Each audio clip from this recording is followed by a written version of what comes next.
Welcome to Inside Story with RLLC. Today, we will be talking to Dr. Lynn Adams about behaviors. How are you today, Dr. Adams?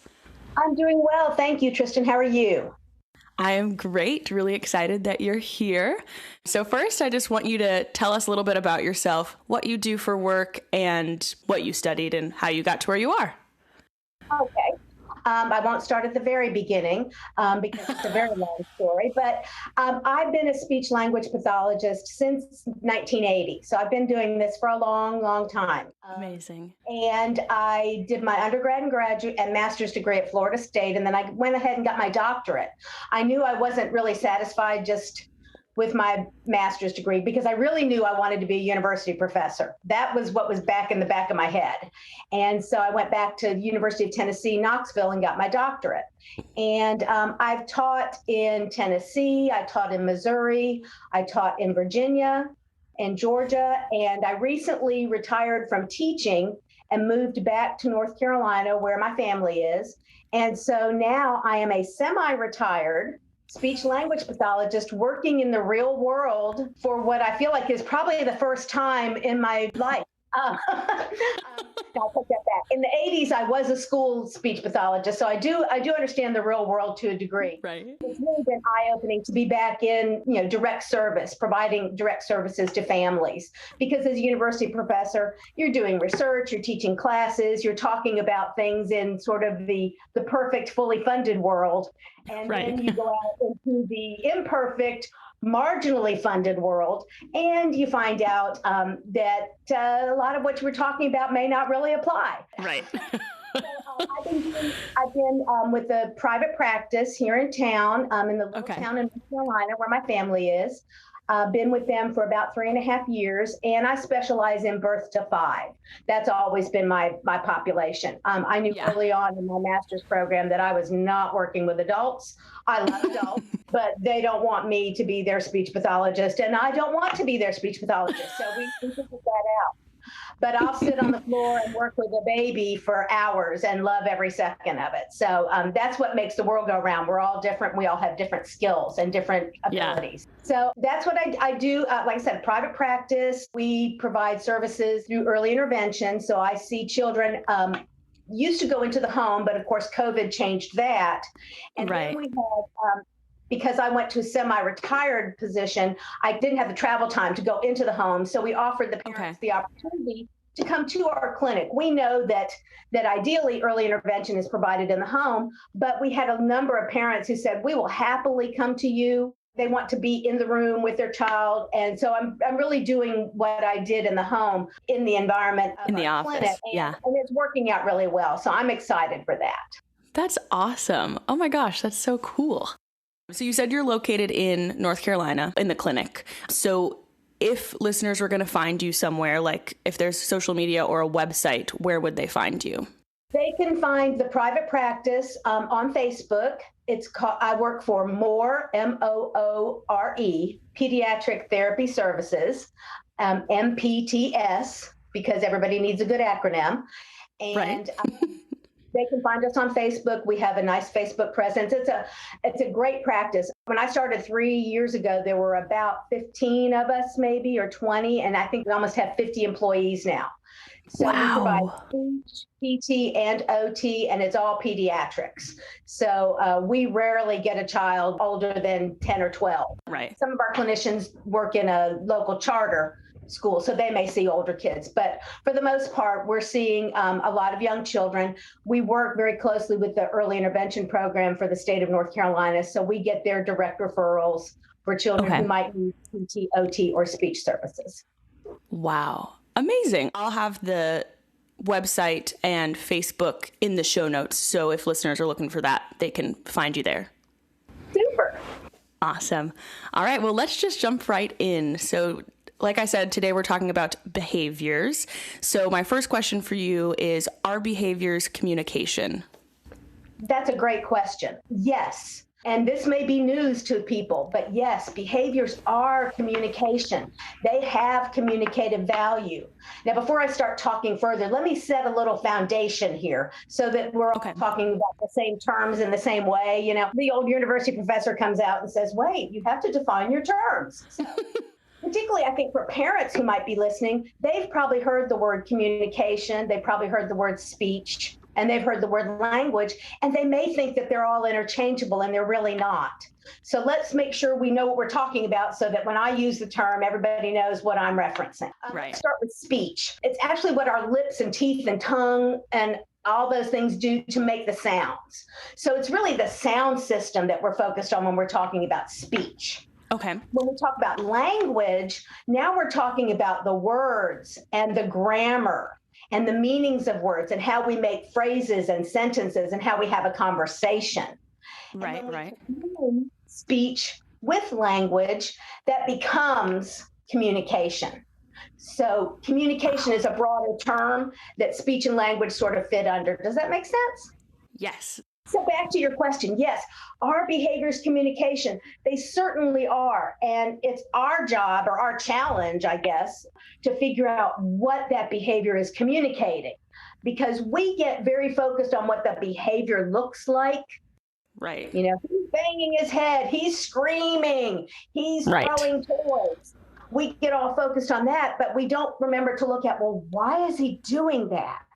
Mm-hmm. Why is that happening? And if we don't look at the why, all we're doing is sort of putting a Band-Aid on a hemorrhage because we're like, oh, he's banging his head. Well, he stopped banging his head. Now we're all better. No, that will morph into a new behavior if we don't meet the child's needs. I wanted to share a quote. I found this, and I wanted to share it because it just spoke to me by a woman named Ashley Warner. It's just beautiful. Beneath every behavior, there is a feeling. And beneath each feeling is a need. And when we meet the need, rather than focus on the behaviors, we begin to deal with the cause, not the symptom. Wow. I read that. Wow. Oh, okay. Yeah, that's what I'm talking about. Don't you love it when a meme actually goes and just resonates in front of you? And resonates with you. Yes, thank you. I've been looking for I didn't know I wanted this meme, and I did. So, and that's exactly what she's so correct, that when we just focus on what the behavior looks like, we don't figure out what the need is. And if that need goes unmet, the behaviors will continue. They'll just change the way they look. Exactly. And what we find out real fast is that what a behavior looks like doesn't have a whole lot to do with what its function or its purpose is. Right.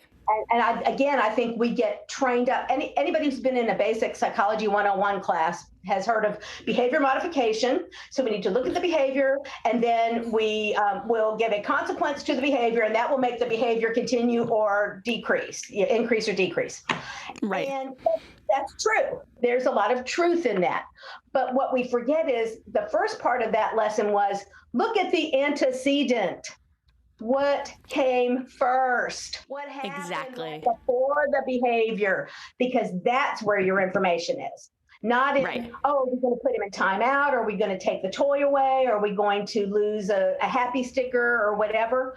We can spend a lot of time on the consequences and not pay attention to the antecedent. And if we don't pay attention to the antecedent, we're not going to figure out what's going on. Everybody's going to be frustrated, I promise. Not just mommy and daddy and grandma and grandpa and Uncle Susie, or Uncle Susie. Okay, maybe, why not? And Uncle Fred and the speech pathologist and the physical therapist and everybody involved in this child's life, because we're paying attention to what we're going to do after the behavior happened rather than deal with the behavior itself. Mm-hmm. We have to really figure out what's going on, why is this happening, and what can we do to make sure if either the trigger goes away, sometimes that's what we can do, we can get rid of the trigger, or, well, we can't get rid of the trigger because the school bell is going to ring every day at 3:00. Exactly. Stop that. So, what am I going to do? We have to figure out what we can do to make that, to deal with that situation. And so identifying the trigger is going to be our first thing. Right. So talking about triggers, what do behaviors tell us? Like, is there, you said there's an antecedent, so there's something that's causing it. So normally, what is that thing that's causing the behavior? In the broadest sense, I think we need to assume that it's an unmet need. Okay. That's what we just need to say. You know what? Something is not being met for this child. This is an unmet need. And if we continue to not meet the need, the behavior will continue. So of course. That's the first thing, is we focus on that this is something is not being met in this child. They're not getting some need met for whatever reason. And if we don't tease out what the antecedent is, what that unmet need might be, then we're just going to be spending a lot of time dealing with the consequences. And that's not going to change the long-term outcome. It's going to help us in the short term. You know, right. Yes, I can stop it for the remainder of my 30-minute session with that child, but that doesn't mean it won't be back the next time I see that child because I haven't met the need. So one of the things that we want to make sure we're doing is that we are really looking for this cause. And it's a challenge. I understand completely. I've heard this so many times. People say, the behavior just came out of nowhere. It just happens for no reason. And I understand. It seems like that. I understand. I know with my 40-some years experience that it is not that random.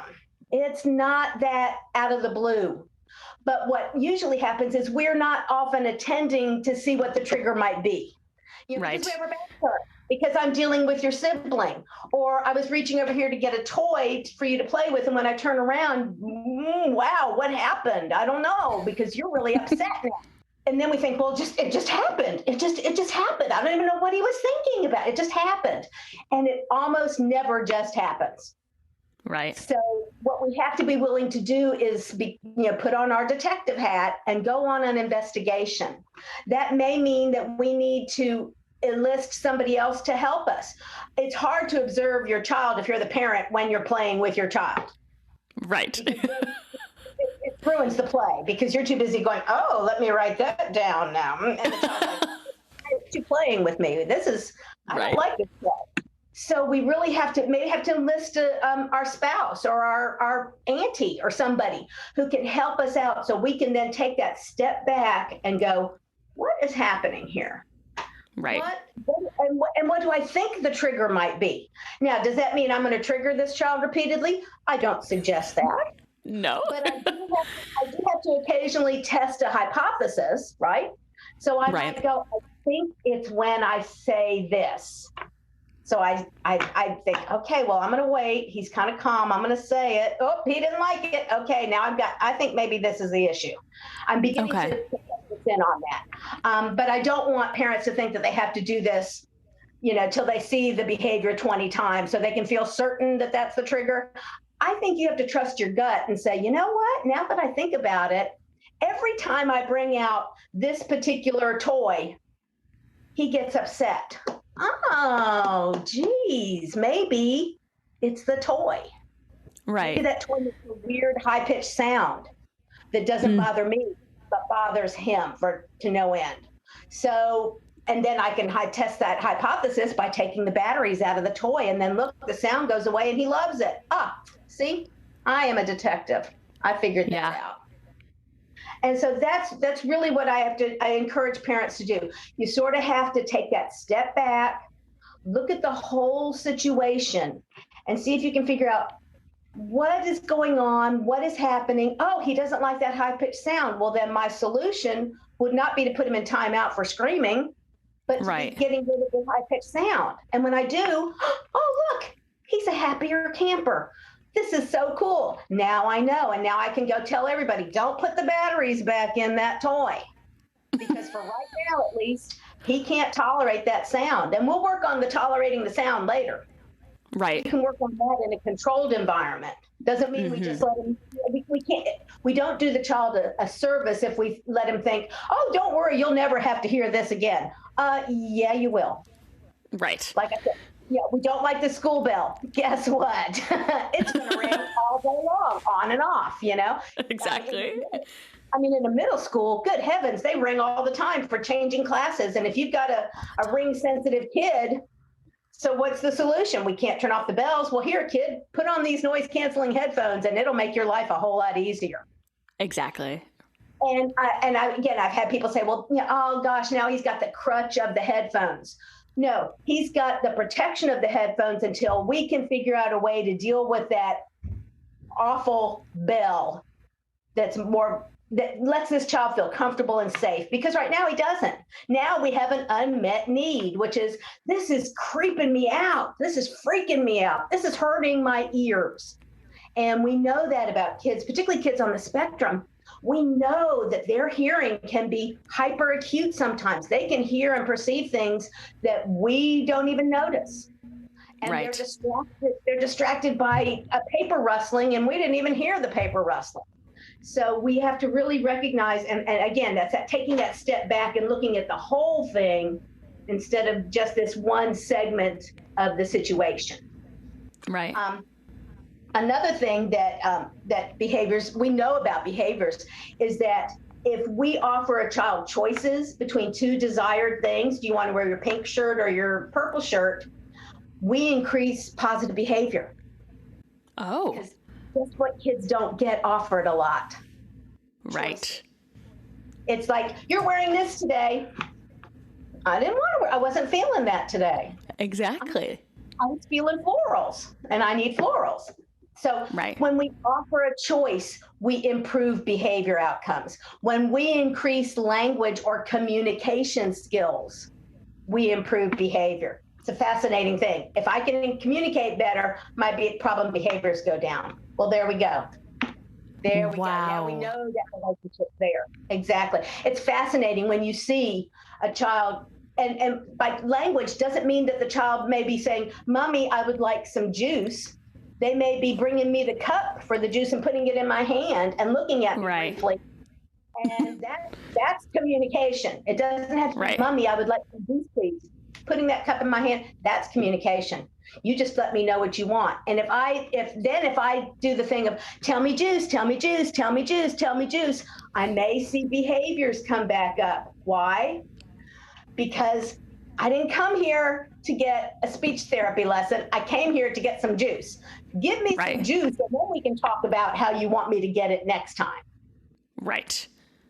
We can expand skills later, but meet that need first. Because if we, again, an unmet need, and we've all experienced that. This is not the purview of children. All of us have experienced unmet needs. As we get older, our unmet needs are a little more complicated and they're harder sometimes, but we still have them. And we also feel the same way a kid does when our needs are unmet. We feel frustrated, we feel anxious, we may be afraid. And when we get fearful and anxious and afraid, guess what happens? We get crabby, we get mouthy, we get angry at the thing that you really shouldn't be angry at, but we're like, I'm mad at this laptop because it won't cooperate with me. Okay, there you go. That's a good use of your energy. Be mad. Right. We all do it because that's how we are. We humans don't like to be frustrated or fearful, and frustration and fear are almost always the basis of anger. And that's another great, maybe a little lesson for parents, is that your child is angry. No, they're not really angry. They're fearful or they're anxious, and that's manifesting as anger, because that's what humans do. When we get scared, some of us get mad. We get angry. Right. And it's coming from fear. And if we remember that about ourselves and other adults, first off, we'd get a whole lot more accomplished in the world and we'd be happier. But when we remember that with children, we can go, oh, okay, I gotcha. Yeah, nobody likes an unmet need. Nobody. No. It's nobody. I want my needs met. Darn it. Exactly. That's how we roll. Wow. So my next question is, especially when you say anger is fear and frustration, this is in a similar vein. What would be the difference between a tantrum and a meltdown? Because those are often seen as anger. Exactly. Another great question, by the way, too. Because, again, remember, we don't use speech, language, and communication interchangeably. we can't use tantrum and meltdown interchangeably. They're two very different things, very, very different things. Both can be intense, both can be loud, both can be upsetting, but only one is indicative of a significant unmet need. Only one. Okay. And that's the meltdown. The tantrums start and stop quickly. Okay. And almost always the tantrum comes from the child being told no. Ah, of course. Or that now is not the time, that it's bed. Yeah. If mom comes in and says, it's time for bed, and I don't want to go to bed, what am I going to do? I'm going to tantrum. I don't want to go to bed. No, I want to stay awake. Oh, and when that doesn't work, if that's ignored, then I'll go to, oh, I'm thirsty. I need water. I need more water. I have to potty. I have to potty again. I need more water. Lots of excuses. Yeah, we may go from tantrum to negotiation. And if you're the parent who's now moved on to negotiation, good job ignoring the tantrum, but we still have an unmet need. So, right. But in this case, the unmet need is, but I don't want to follow the rules. I know not everybody does. You're fine. We're going to bed and you'll be fine. So that very rapid, I'm crying, I'm stomping my feet, I'm yelling and everything. And then if I can turn it off just like that, if I can go from, oh, okay, that's your sign that it's not a meltdown. That's a tantrum. Okay. Tantrums are within my control as a kid. Kids can control a tantrum. A meltdown is not usually within their control, not their immediate control. They can get it under control, but it's not going to be on and off very quickly. I'm always, when I would do lectures in class and then at workshops and trainings, I would always remind people of an episode of the Andy Griffith Show. Now, I probably saw it in the original first time through, but you're young, so I'm sure you've seen it in a rerun. But right. One of the early ones, I think it's in the first year, because Opie's pretty young, and this is Opie. There's a new boy moves to town, and he teaches Opie how to be a bit of a brat. He teaches him how to hold his breath, how to lay on the floor, and literally, it's such a perfect illustration that I would tell parents, go Google that. Just Google Opie having a fit, because then you'll see what a tantrum is. Because Opie comes in the courthouse, and you know how Pa is. Andy's very chill. Right. He's very chill. And Opie comes in, he's like, Pa, I want more allowance. And Pa says, no. No. No, I don't think so. No, your allowance is good. And so Opie goes, oh! Pa says, what are you doing? And Opie says, I'm holding my breath until I turn blue. It's like, Pa says, well, okay, just don't get your shirt dirty. Something to that effect, Right, exactly. And so then that doesn't work. So Opie starts stomping his feet and Pa says, what are you doing? And Opie says, oh, I'm stomping my feet. It's like, well, okay, that's nice, son. And goes back to whatever he's doing. Well, finally, Opie very purposely lays on the floor, and he's slamming his hands on the floor and kicking his feet. And Pa looks over at his desk and says, what are you doing, son? And Opie, in the midst of all this, says, I'm having a fit and I can't stop. And I'm like, there you go. That's a tantrum. That's a tantrum. I'm having a fit and I can't stop. Yeah. Mm-hmm. Mm-hmm. And Pa had it all figured out already. He knew what he was facing. But a lot of us have been suckered into reacting to the holding of the breath or the stomping of the feet I had a parent who told me once, we work really hard never to upset him. Like, okay, well, he's 3 now, and that's probably fairly easy to do. Right. He's going to go out of the house to a pre-K classroom, and he's not going to get everything he wants when he wants it. And he's not at all. Upset. And we have to help him know that you can be upset and you can have a little tantrum, and that's okay. Because every kid's, I don't know how to get rid of tantrums. Okay, if anybody was listening, hoping that I would tell them how to stop a tantrum, I think that's part of normal development, and I don't know how to do that. Meltdowns are not. Meltdowns are not necessarily part of normal development. The thing about the meltdown is that it's it looks like it comes out of nowhere, but there's been a slow, gradual burn up to that point. Right. Again, if you can take that step back, the parent will say, oh gosh, I did see him get frustrated because I picked him up from school and told him we had to do errands. And this is one of my favorite lessons to parents. Stop that. Yeah. Stop it. Your kid's been in school holding it together all day long, and now you want to do what? You want to go to the drugstore and the grocery store, and we have to pick up some dry cleaning too. And that line is always really long and it's hot. Mm-hmm. I've been holding it together all day at school, Mom. I don't think I can. And then we lose it. And this is not a tantrum at that point in time. This is a kid saying, I don't have anything left. Right. I can't do this now. I can't do this now. So that meltdown is massive. It usually results in crying that maybe can't stop, to the point where you've got the child who's doing that right. crying, because they are in it. No amount of you saying shh, calm, but often that doesn't help. Sometimes it makes it worse.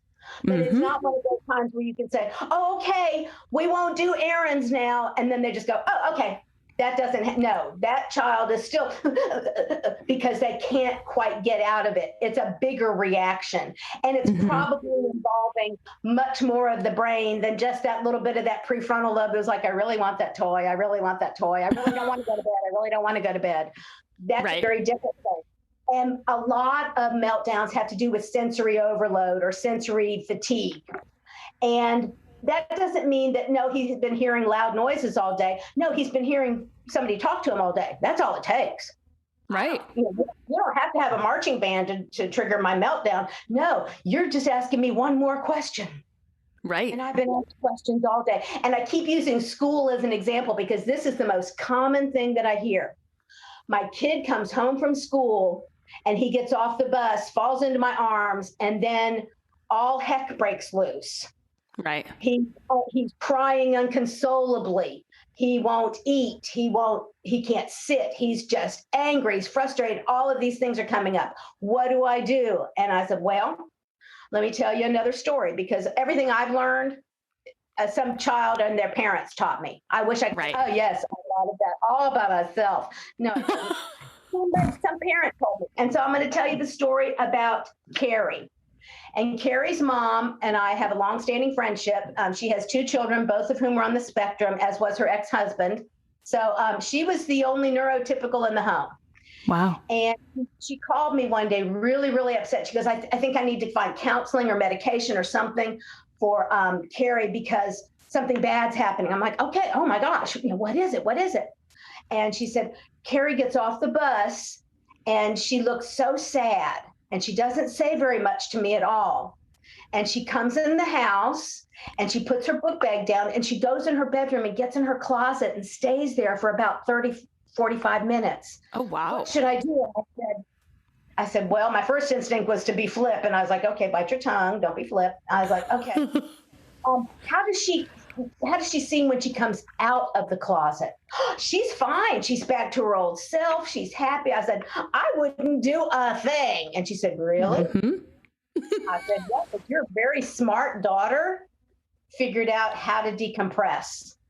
And that's really what this is. She had held it together all day at school. She had sat in that chair that wasn't comfortable with the tag that was scratching the back of her neck, and her shoes were too tight sometimes, and then they were too loose. And that seam in the toe of her socks was aggravating her all day long, and they wouldn't let her take her shoes off to fix it. So she just had to deal with it quietly. And she got home and she was like, and she didn't come in and sling the book bag, and she wasn't aggressive. She would just come in, she'd get in her closet, she would close the door, she'd stay in there from 30 to 45 minutes, and she'd come out and be like, hey, how are you? I'm hungry, I need a snack.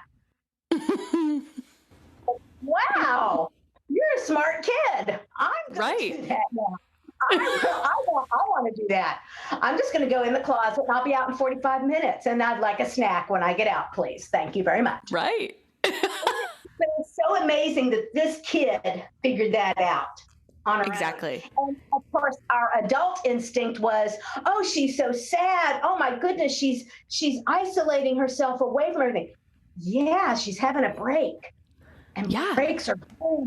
Breaks are good. And let's let her keep having that break. And we did. And she went through it. And the next year, there was much less of that because whatever was happening in that grade level, she'd either learned the skill that she wasn't learning or she expanded her social skills, and whatever it wasn't a problem. And she's a young adult now, and she does not go sit, as far as I know, she doesn't go sit in the closet for 45 minutes, but I have every confidence that if she felt like she needed to, she'd be like, I need a break, see ya. And she would go and go in her bedroom and close the door and have her quiet time. Right. She knows that that's what she needs. So how do you know for sure it's not a tantrum? Well, like I said, tantrums turn on and off very quickly. How do you know it's a meltdown? Usually your child can't talk or articulate what's happening. So this is not the time to go, what's the matter? Tell mommy, tell daddy. Daddy wants to know. Right. Or tell Mrs. Jones why you're upset. No. Make the child safe. So they're not in an environment where if they're going to thrust themselves backwards in frustration, that they don't hit the cinder block wall. Let's make them safe. Exactly. Let's make sure if they're going to bang their head, and some kids do, and I always tell parents, I know that looks terribly, terribly problematic, and it's not a great behavior, but I also have seen kids modulate that. I saw a kiddo who mom said, she said, oh, he bangs his head at home. Every time he's frustrated, he's going to do it here. Well, we were in a classroom at a school where the carpet was glued onto the concrete floor. Not the nice, squishy, padded, soft carpeting at home, Right. Yeah. So one time he went bonk, and he's like, oh. He kind of sat up and looked around, and he never did it again because it was like that didn't do what banging his head at home did for him. Right. And also, first off, it hurt. I don't like that. And secondly, all the adults in the room, because we sort of had mom hush, ignored it. We didn't even comment on it. And he was like, oh, okay. It didn't get the reaction. Yeah. Oh, okay. So you don't care about that? Well, yes, I do care. I don't want you to bang your head, but if I give it a big reaction, then I have empowered that behavior as a tantrum. Like, oh, you want to watch me get my way? Want to watch me get that another cookie after I've already had 5? Yeah. Watch. Bang, bang, bang. Cookie. Yeah. And I tell parents, if your child protested for 15 minutes and you gave in at minute 16, you have set his protest clock for 16 minutes the next time. Yeah. And if you give in after 20, you've set his clock for 21 minutes. And if you give in after an hour, you see where this is going. So don't be surprised if you're now fighting with your child for an hour and a half, because you basically trained him. If you basically said, keep it up, I'll give in eventually. I'm just a mortal. I can't help it. I have to cook supper. And that's the truth. That's the truth. Mama's got to cook supper or daddy's got to cook supper. And there's laundry that's buzzing in the dryer, and I got to get it out. And the kid's like, if I can protest long enough, I'll wait. And I don't know about you, but kids can do things for 45 minutes that I can't tolerate for 10. So yes. We've all been like, oh yes, here, have a cookie, have the whole bag. Go play outside. Right. Go sit down. Go play outside. It's not running that hard. So what we do have to do, like I said, the child is not going to be calmed down by our voice. They're not going to be calmed by touch. Sometimes the worst thing you can do is touch the child. Right. Now, and I say sometimes because there's no one size fits all. Part of observing and seeing what the triggers are also seeing what behaviors help calm the child. Is the child sitting in their chair rocking their own body? Mm-hmm. Calming. I'm assuming that's a calming behavior. If they're chewing on their thumb really aggressively, I don't want them to do that, but they're chilling themselves. Oh, as a calming behavior. Some calming behaviors are more socially acceptable than others. Right. So we have to recognize that, and we want to keep the behaviors as appropriate for the whole world. If they happen to have this tantrum or meltdown in public, and they will. And we need to make sure that we pick coping strategies and behaviors that can help calm, that are also not going to draw more attention to what is already in an attention-filled situation. So you have to figure out what the calming techniques are. And there's not a book that says, here are the calming techniques. Right. Yeah, I wish there was. Yes. No, that we don't have that. So we have to be willing to kind of think, okay, what did he love? Well, he loves to jump. Okay, that's probably a potential. My experience tells me rocking, jumping, sometimes being burritoed up in a blanket, swaddled up in a blanket, even though it fits.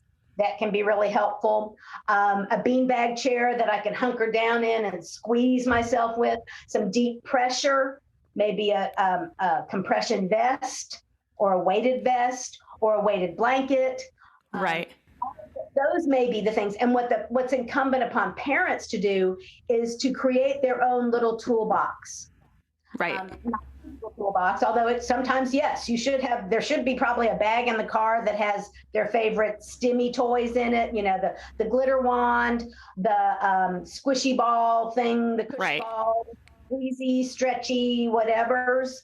Yeah. Have those available, because if they work, sometimes they can work when you see the child beginning to ramp up. Okay. Let's get you away from the sensory thing that's bothering you. So I'll turn the radio down in the car because I know, and you're hot. So I'll turn the air conditioner up. I'll turn the radio down, and I'll give you your favorite squishy, squeezy, stretchy toy. Right. That may work. So it's really important that they figure out what might work to calm, and to have as much of that available as almost all the time. It's not always going to be available, but most of the time we want to make sure that it's available. So I think that answers your question. Does that answer your question? Yes, that was amazing. This concludes the first part to our 2-part episode with Dr. Adams. Please tune in next time when we finish our discussion on behaviors.